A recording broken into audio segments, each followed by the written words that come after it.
25, 26절 말씀 같이 한번 읽어봅시다. 시작. 예수께서 이르시되 나는 부활이요 생명이니 나를 믿는 자는 죽어도 살겠고 무릇 살아서 나를 믿는 자는 영원히 죽지 아니하리니 이것을 내가 믿느냐. 아멘. 우리가 지금 에고 에임이 나는 뭐뭐시다 선하신 예수님의 말씀을 매주 살펴보고 있습니다. 오늘은 5번째 시간으로 나는 부활이요 생명이다 그 말씀을 가지고 함께 은혜를 나누고자 합니다. 오늘 부활의 영 예수님께서 이 가운데 오셔서 각 10년 가운데 큰 은혜를 내려주시기를 간절히 바랍니다. 아멘. 예수님께서 사랑하시는 자가 있었는데 마르다, 마리아, 나사로 이 3형제를 예수님께서 굉장히 사랑하셨어요. 그래서 예루살렘이 있고 베다니가 있고 요단이 있고 주로 예루살렘에서 베다니를 통과해서 요단강을 건너서 사마리아 위쪽으로 갈릴리로 올라가서 갈릴리 쪽에 사역하시고 이걸 계속 반복하셨어요. 예수님께서 예루살렘으로 이렇게 올라갔다가 왜냐하면 사마리아를 잘 통과를 안 해요. 유대인들은 가끔 가다가 예수님께서 수가성 여인을 만나긴 했지만은 거의 대부분의 유대인들은 예루살렘에서 요단으로 넘어가지고 사마리아를 통과하지 않고 위로 이렇게 돌아서 갑니다. 갈릴리 호수 쪽으로. 그런데 이 예루살렘하고 베다니가 한 5리 지금 말하면 한 2km 정도 거리 가까운 거리죠. 그래서 예수님께서 예루살렘에 올 때는 항상 마르다와 마리아 또 나사로 이 형제 집에 같이 머물고 거기서 사역을 많이 했어요. 그래서 굉장히 예수님에게는 형제처럼 사랑하는 그런 가정입니다. 그래서 요한이 이 나사로를 소개할 때 예수께서 사랑하신 자 이렇게 표현합니다. 굉장히 많이 사랑했다는 표현이죠. 사랑하시던 자 이 나사로가 병들어 죽게 되었으니까 빨리 와달라고 사람을 보냈어요. 예수님께서 요단 동편에 계시면서 세례 요한에게 세례를 받았던 그 장소에 계시면서 그 소식을 듣고 오면은 얼마 안 있으면 올 수 있는 거리예요. 그런데 예수님께서 그 소식을 듣고도 이틀을 요단강 동편에서 계시면서 오질 않는 거예요. 그리고 나사로가 무덤에 있는지 4일, 무덤에 들어간 지 4일 되었을 때 예수님께서 나사로의 집에 오시는 거예요. 궁금해요. 다른 사람들이 아프다고 그러면 만사 제껴놓고 가서 고쳐주시고 살려주시고 치료해주신 분이 자신이 그토록 사랑했던 사람, 늘상 이렇게 형제처럼 사랑했던 그 사람이 죽을 병에 걸려서 죽게 되었는데 안 오시는 거예요. 궁금하잖아요. 왜 그랬을까? 왜 예수님께서 죽은 지 4일 됐을 때 오셨을까? 보통 유대 사람이 죽으면은 그날 바로 거의 이 무덤 속으로 집어넣습니다. 우리처럼 다르게 막 땅을 파고 이러질 않고 돌벽이 있거든요. 그걸 긁으면은 석회석입니다. 그래서 살살 호미 같은 긁으면 다 풀처럼 굵어져요. 거기다 사람을 집어넣거나 아니면 땅이 잘 긁어집니다. 그래서 땅에다 이렇게 하고 이렇게 폐를 발라가지고 덮어버리면은 무덤인지 뭔지 몰라요. 그래서 성전에 하나님께 예배드리러 온 사람들이 자기도 모르는 사이에 이렇게 앉아 있어요. 쉬니까 예루살렘 오다가 쉬면 앉아 있을 때 자기도 모르는 사이에 앉았는데 그게 사람의 무덤이었어요. 그런 사람도 나중에 보니까 무덤이었거든요. 그래서 부정하기 때문에 부정한 사람 예배를 못 드려요. 그런 사람 예루살렘 성전에 들어오지 못하고 붉은 소를 태운 그 재로 정결례를 취해요. 그 재를 탄 물을 가지고 이렇게 해가지고 그 사람에게 정하다 가지고 뿌려. 그래서 예배드릴 수 올 수 있어요. 그만큼 이 무덤인지 땅인지 구별을 못할 정도로 그런 땅이에요. 그래서 이 나사로가 죽었는데 나사로를 바로 무덤에 넣었어요. 그래서 무덤에 있는지 4일이 됐어요. 예수님께서 왜 4일 만에 오셨을까? 왜 4일 만에? 유대인들의 가르침에 의하면은 사람이 죽으면은 시체 주변에 3일 정도 머문다고 그래요. 3일 정도. 미시나라는 그 교훈집에 보면은 사람이 죽으면 3일 이내에 시신을 확인하고 그 기간 내에 장사를 지낼 것을 규정하고 있어요. 3일 정도. 3일 안에 시신을 하고 장사를 지내라. 왜? 사람이 죽으면 3일 정도에 영혼이 그 주위를 맴돈다는 거죠. 우리나라도 이러한 민간신앙이 있습니다. 그래서 사람이 죽을 때 사람을 위로한다는 그런 차원에서 제사를 드려요. 우제라고 그러는데 우제. 첫 번째 죽은 날 드린 제사를 초우라고 그래요. 또 두 번 그 다음날 죽은 지 그 다음날 드린 제사를 제우라고 그래요. 제우. 그리고 3일째 되는 날 드린 제사를 삼우라고 합니다. 그래서 여러분들 삼우제 이렇게 말 들어봤지 않습니까? 삼우제, 삼우제. 그것이 사람이 죽으면 3일 정도는 떠돈다. 그 주의를. 그래서 그것을 위로하고 또 달래준다는 그런 민간 미신적인 그런 내용이 있습니다.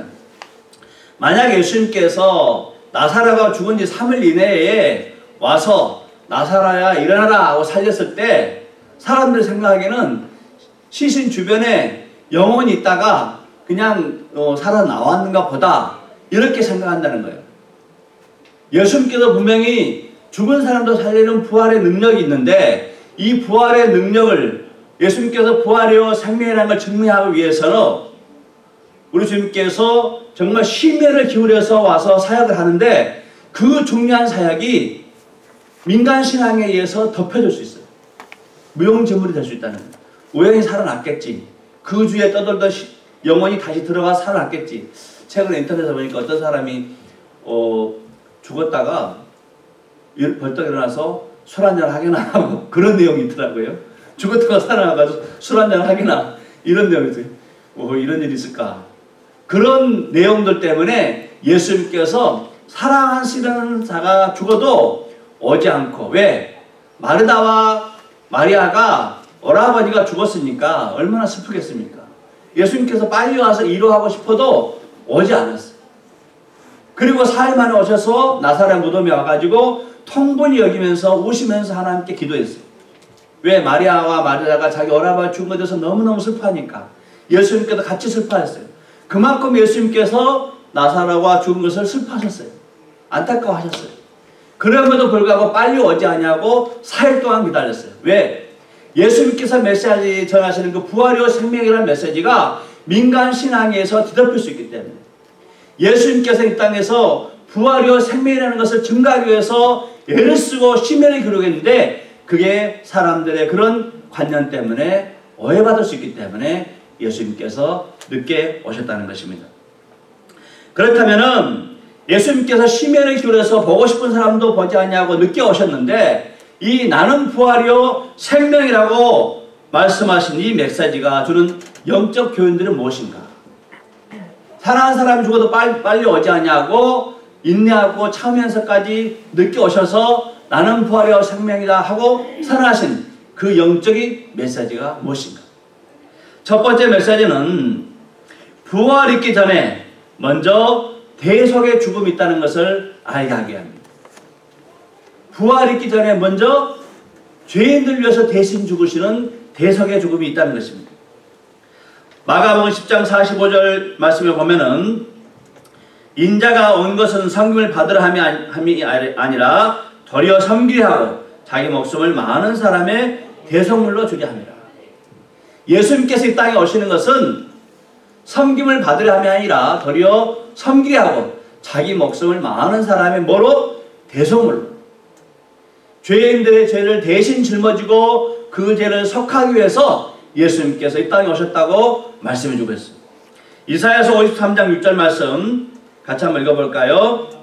시작. 우리는 다 양 같아서 그릇 행하여 각기 제 길로 갔거늘 여호와께서는 우리 모두의 죄악을 그에게 감당시켰구나.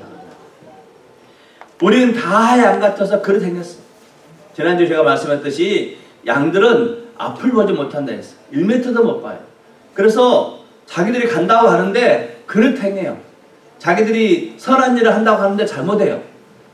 그런데 하나님께서 예수님에게 우리 모든 무리의 죄악을 예수님에게 담당해요. 죄를 다 짊어지고 죽게 하셨다는 거예요. 대속물이 된다는 말씀은 죄인들 위해서 대신 죽어야 한다는 것을 말씀해 주고 있습니다. 예수님께서 우리를 자유하게 하기 위해서 죄로부터 자유하게 하기 위해서 십자가에서 죽으셔야 했습니다. 부활이 먼저가 아닙니다. 생명이 먼저가 아닙니다. 부활이 먼저가 아니라 육체로 오심이 먼저고 죄인들에서 먼저 죽으심이 먼저입니다. 항상 우리가 부활을 말할 때는 예수님의 대속의 죽음을 먼저 기억해야 합니다. 하늘 보좌를 버리시고 하나님, 전능하신 하나님께서 사람의 모양으로 오시는, 그래서 사람처럼 죽으셨던 그 예수 그리스도의 보혈의 대속의 은혜를 항상 기억해야 한다는 것입니다. 요한복음 16장 7절 말씀 시작. 그러나 내가 너희에게 실상을 말하노니 내가 떠나가는 것이 너희에게 유익하다. 예수님께서 이제 내가 떠나가고자 했어요. 이제 여기서 떠난다는 말씀은 죽는다는 말씀이거든요. 그 근심의 제자들이 왜 떠나가는가? 메시아가 오셨으면 나라를 지배하고 통치해야 되는데 왜 떠나갈 것인가? 걱정하고 근심해요. 그때 예수님께서 내가 너에게 떠나가는 것이 너에게 유익이라. 왜 떠나가는 것이 유익일까요?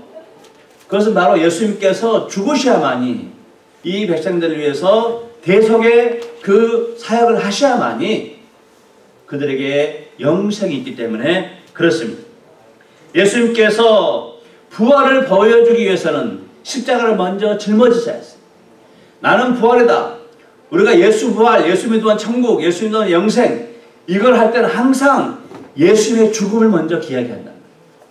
사랑하는 성도 여러분들, 우리 주님께서 우리에게 부활의 은혜를 영생의 선물로 주시기 위해서 먼저 고난받으시고 죽으셨다는 이 구원의 메시지를 항상 기억하셔서 대속한 주님을 늘 감사하시기를 주님의 이름으로 간절히 부탁을 드립니다. 아멘.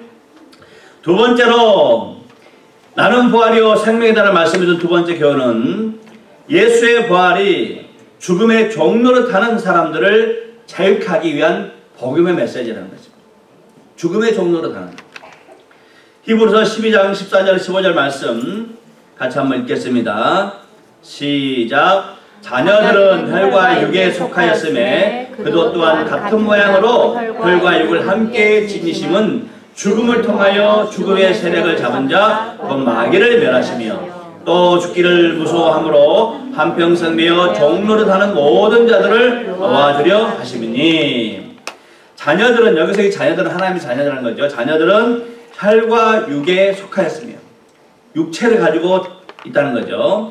그 자녀들이 육체를 가지고 있기 때문에 예수님께서 또한 이 사람과 같은 육체의 모양으로 혈과 육을 함께 지니심은, 예수님께 육체로 오심은 그 이유가 뭡니까? 죽음을 통하여 죽음의 세력을 잡은 자 곧 마귀를 멸하십니다. 예수님께서 죽으셨어요. 예수님께 죽으시면서 죽음의 세력을 잡은 자 마귀의 그 권세를 멸하시기 위해서 예수님께서 육체를 가지고 오셨고 죽으셨다는 거예요. 또 죽기를 무서워함으로 한평생 매어 종노릇하는 모든 자를 놓아주라 하시니, 예수님께서 죽으심은 죽기를 두려워하는 모든 사람들을 자유케 하기 위해서 예수님께서 육체로 오시고 죽으셨다고 말씀해 주고 있습니다. 이 죽음은 사람들이 경험할 수 있는 최고의 두려움입니다. 사람들이 이 세상에서 경험할 수 있는 최고의 공포가 죽음이에요. 죽음을 피할 수만 있다면 할 수 있는 모든 방법을 다 동원할 것입니다. 그러나 이 세상 누구도 죽음을 피할 수가 없어요. 이 땅에서 정들고 살아했던 사람들과 이별해야 되고 죽음 이후의 세계를 알 수 없기 때문에 죽음이 두려운 것입니다. 재산이 있는 사람도 그 모든 재산들을 다 내놓고 떠나가야 돼요.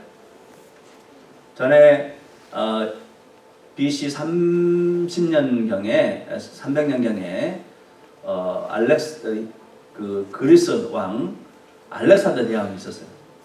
이 사람이 젊은 나이에 30살 때 천하를 통일했어요. 엄청난 제국을 건설했어요. 근데 이분이 인도를 정벌하러 가다가 33살 때 너무너무나 허망하게 열병으로 죽은 거예요. 그 무시무시한 전투를 가지고 있던 세계 최강의 왕이 열병에 33살에 3년 동안 통치하고 인도 점령하다가 어느 날 갑자기 죽은 거예요. 이분이 죽기 전에 유언했어요. 내가 죽을 때 내 손을 수레 밖으로 내보이도록 해라. 왜 알렉산더 대왕이 자신의 손을 수레 밖으로 내보이도록 했을까요? 그것은 사람은 누구나 아무리 절대 권력을 가진 사람이라도 이렇게 죽게 된다. 죽을 때 아무도 그 손에 가지고 간 것이 없다. 빈손으로 왔다가 빈손으로 가게 된다는 것입니다. 천하의 알렉산더 대왕도 죽음을 피할 수 없었다는 거죠. 전에 진시황이라는 사람이 있었습니다. 이 사람도 중국을 최초로 통일했던 사람입니다. 진시황도 중국을 통일하고 오래 살고 싶어서 수천 명을 동원해가지고 불로초를 구해라고 했어요. 그 불로초를 구하는 소년들이 우리나라까지 왔다지 않습니까? 금강산 쪽으로. 죽음이 두렵기 때문에 영원토록 다스리고 싶어서 그래서 병마들 막 흙으로 만들어가지고 지금도 발견되지 않습니까? 진상의 그 병마들 자기를 지키는 호위병들 거기다가 혼을 집어넣어가지고 그들은 나중에 싸우게 될 것이라는 그런 것을 사상을 가지고 있어가지고 자기를 지키도록 죽어도 왜? 죽음이 두렵기 때문에. 그만큼 우리 모든 사람들에게는 이렇게 죽음이 무서운 존재가 되는 것입니다. 그러나 이 죽음에 도전장을 내민 분이 있어요. 그 전에는 죽음이 모든 사람들을 이기는 그런 세력이었어요. 그런데 죽음에 도전장을 내민 분이 있어요. 누구십니까? 바로 예수님이세요. 나는 부활이요 생명이니 나를 믿는 자는 죽어도 살겠고 무릇 살아서 나를 믿는 자는 영원히 죽지 아니하리라.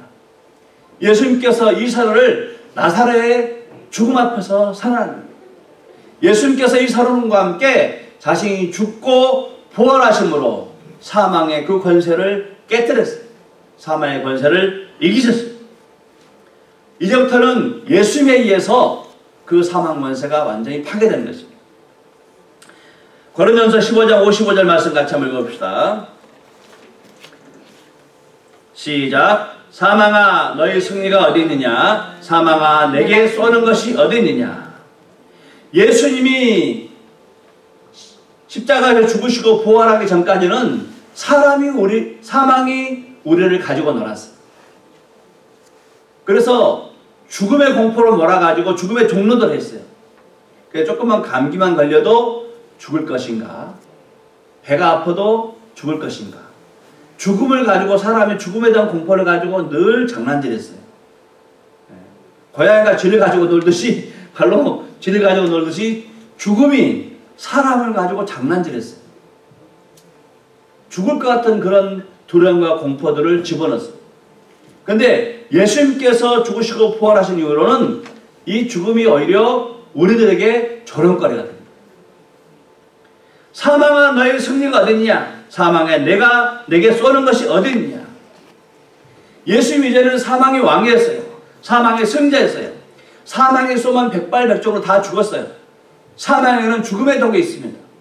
그러나 예수님께서 사망에서 부활하심으로 그 사망을 이기셨어요. 사망을 물리쳤어요.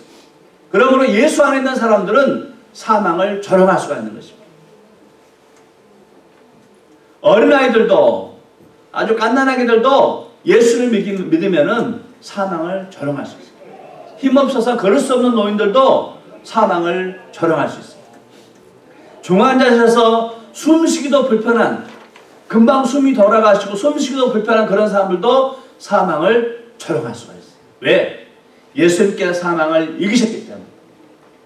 전에 우리가 사망에서 조종당하고 그렇게 놀림감 됐지만 이제는 우리가 사망을 조종할 수 있고 사망을 우롱할 수가 있는 것입니다. 어떻게 어린아이들도 사망을 조롱할 수 있는가? 그래서 우리 주님께서 영원토록 사망을 멸하셨기 때문에. 이사야서 25장 8절 말씀 시작. 사망을 영원히 멸하실 것이라. 주 여호와께서 모든 얼굴에서 눈물을 씻기시며 자기 백성의 수치를 온 천하에 제거하시리라. 여호와께서 이같이 말씀하셨느니라. 사망을 어떻게 한다고요? 영원히 멸하실 것이라. 그냥 한순간 멸한 것이 아니라 영원토록 사망을 멸하실 것이다. 여호와께서 모든 얼굴에서 눈물을 씻기시며 백성의 수치를 온 천하에서 제하시리라. 사망이 사람에게 가져온 여러 가지 해악들이 많아요. 죽음도 그렇고 가난도 그렇고 질병도 그렇고 사망이 가져오는, 죽음이 가져오는, 마귀의 세력이 가져오는 얼마나 많은 해악들이 많은지 몰라요.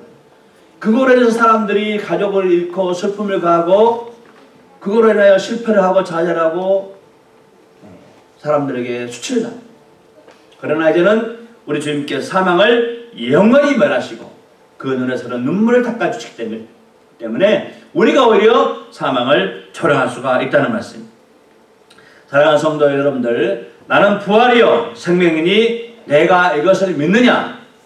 이 질문에 예, 믿습니다 라고 대답한 사람들은 모두 죽음을 초롱하고 죽음을 넉넉히 이길 줄로 믿습니다. 아멘. 세 번째로 나는 부활이요 생명이다 말씀 주는 교훈은 예수님을 믿는 사람들에게는 둘째 사망이 없다는 것을 선포하고 있어요. 둘째 사망. 사망은 첫 번째 사망과 두 번째 사망이 있습니다. 우리 거의 대부분의 사람들은 첫 번째 사망만 알고 있어요. 두 번째 사망도 있습니다. 이 첫 번째 사망은 육체적으로 죽는 걸 말해요. 육체적으로 호흡이 멈추고 세포가 죽고 모든 장지가 정지되고 썩어지는 것, 이것이 바로 첫 번째 사망입니다.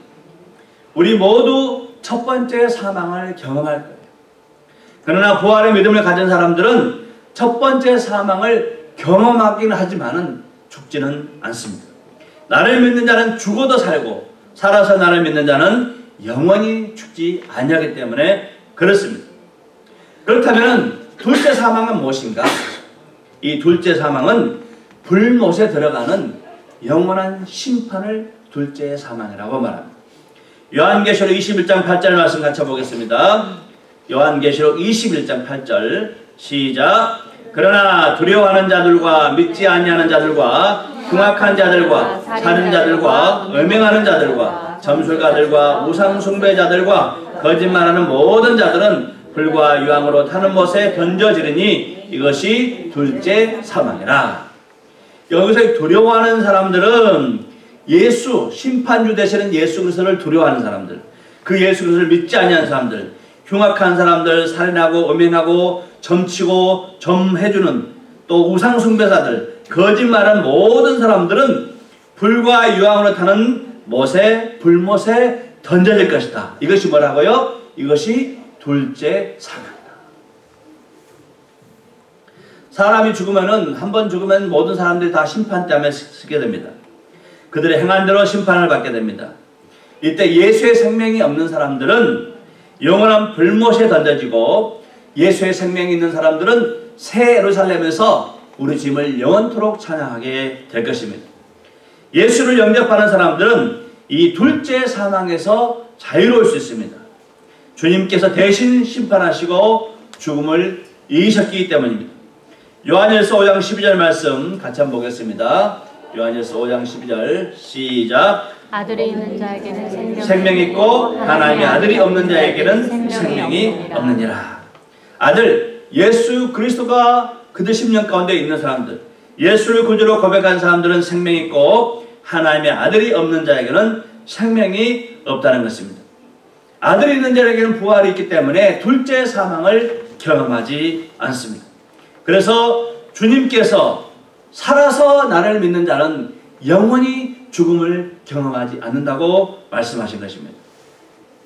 누가복음 16장에 보면은 거지 나사로와 부자가 한 그 동네에서 사는 것이 기록되어 있습니다.